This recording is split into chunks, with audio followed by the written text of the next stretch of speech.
Jurassic Island, premier parc dédié aux dinosaures de toute la Caraïbe.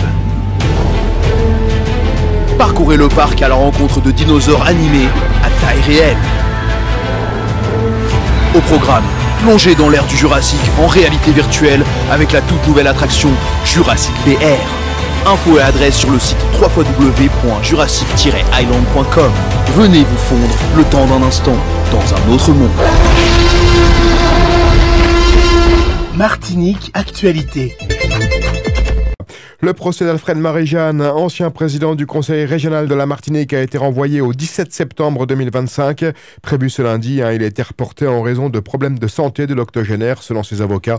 À 88 ans, le président du MIM est accusé de prise illégale d'intérêt, de faux et usage de faux dans le cadre de marchés publics pour la construction d'écoles à l'étranger.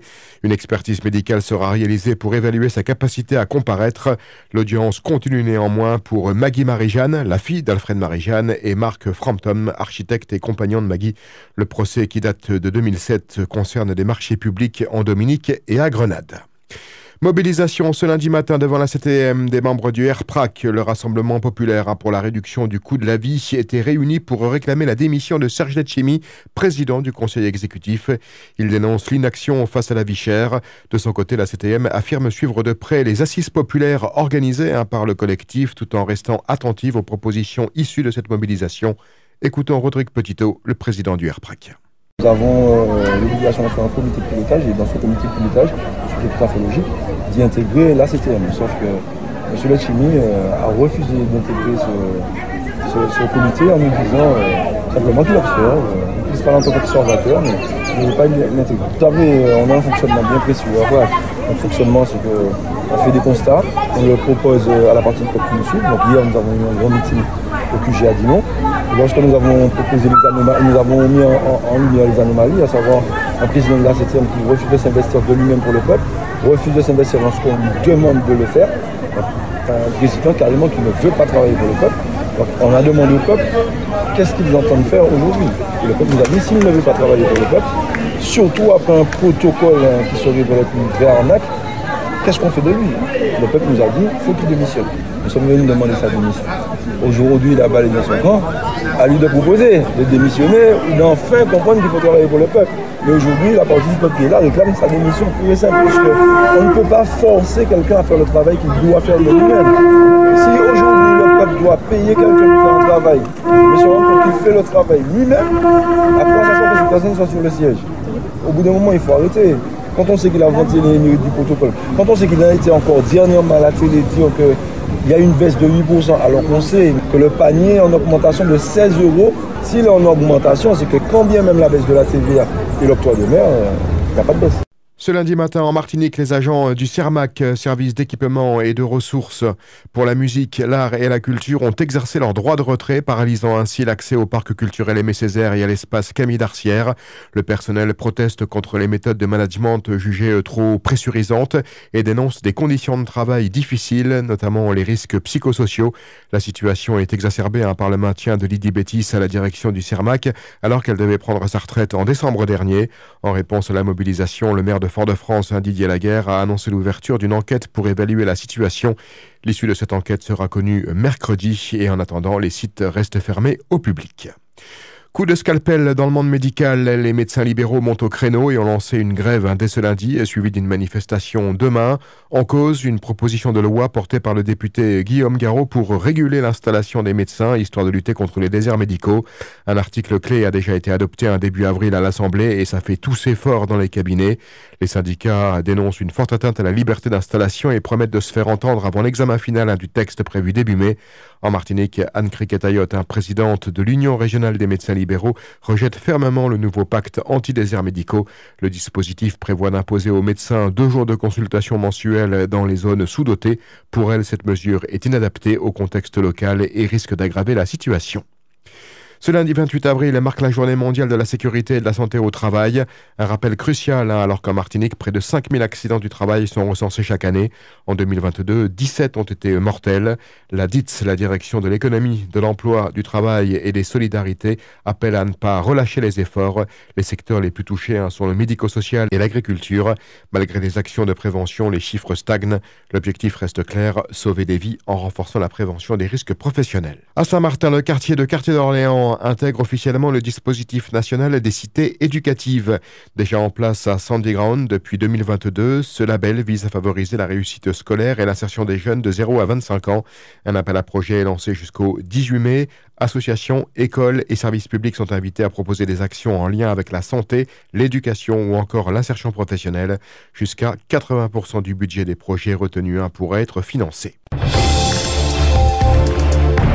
La Fondation pour la mémoire de l'esclavage a lancé ce week-end à Paris son mois des mémoires sous le thème Haïti chérie. À l'hôtel de la Marine, ancien ministère des colonies, expositions et médiation culturelle ont rendu hommage à l'héritage haïtien et dénoncé la dette historique imposée à Haïti après son indépendance. L'objectif de la Fondation, sensibiliser, transmettre et soutenir un peuple en grande difficulté, tout en interrogeant le présent à travers l'histoire. Nouvelle manifestation anti-haïtienne à Saint-Domingue. Des dizaines de dominicains ont protesté hier contre l'immigration clandestine haïtienne, soutenant les mesures du président Louis Abinader, notamment le contrôle des papiers d'identité dans les hôpitaux publics. Cette manifestation, la deuxième en une semaine, survient alors que plus de 86 000 Haïtiens ont déjà été expulsés en 2025. Le gouvernement dominicain maintient sa ligne dure dans un contexte de tensions croissantes avec Haïti. Depuis la mort du pape François, survenue le 21 avril dernier, le Vatican est entré dans une période de deuil et de transition. Les Novemdiales, ces 9 jours de messe en hommage aux défunts souverains pontifes, se poursuivent jusqu'au 4 mai. Le conclave qui réunira les cardinaux électeurs dans la chapelle Sixtine pour choisir un nouveau pape débutera officiellement le 7 mai. Il pourrait alors durer plusieurs jours dans un contexte marqué par de fortes tensions internes au sein de l'Église. Le président russe Vladimir Poutine a annoncé ce lundi un cessez-le-feu temporaire en Ukraine prévu du 8 au 10 mai, une décision prise en marge des commémorations de la victoire de 1945 avec le traditionnel défilé militaire russe du 9 mai. Cette trêve a fait suite à celle de Pâques qui avait été partiellement respectée. Moscou précise que ses troupes répliqueront en cas de violation de la trêve par l'Ukraine. Ces annonces interviennent dans un contexte de discussion russo-américaine sur un éventuel cessez-le-feu durable. Football, hier, la Martiniquaise Wendy Renard a franchi un cap historique avec l'Olympique lyonnais, disputant son 500e match en club. Malgré une défaite 4-1 face à l'Arsenal en Ligue des Champions, cette victoire personnelle souligne l'ampleur de son parcours, fait de 17 championnats, 8 Ligues des Champions et une reconnaissance mondiale dans le football féminin. Un événement marquant pour l'athlète martiniquaise, une figure incontournable du sport en France. La nouvelle édition du Petit Larousse illustré 2026 sera disponible à partir de la mi-mai. Elle inclut environ 150 nouveaux mots choisis pour leur popularité et leur usage dans la société. Parmi ces ajouts, des termes liés aux Jeux Olympiques comme Sissi-Foot et Bokia, une version paralympique de la pétanque jouée en fauteuil roulant, ainsi que des mots de la culture moderne comme TikToker ou Instagrammeur. On y trouve aussi les expressions comme aplavorisme, soumission pour évaluer les conflits, et bader, être triste. Cette mise à jour reflète l'évolution constante de la langue française. Le journal des sports vous est présenté par Rémi Colbert.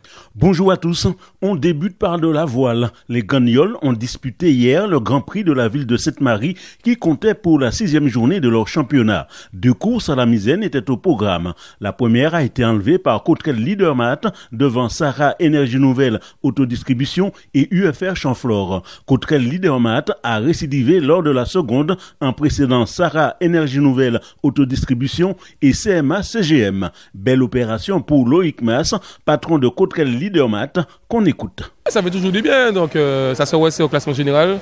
Bon, malheureusement, UFR a eu un peu de déboire, donc bon, ça nous permet de lui rapprocher. Sarah prend la première place, donc félicitations à Sarah déjà. Et à UFR de ne pas baisser les bras et nous, on va continuer à travailler pour donner un bon championnat, un beau spectacle. La journée a été bénéfique pour Sarah Énergie Nouvelle Autodistribution, son patron Diani Rémy.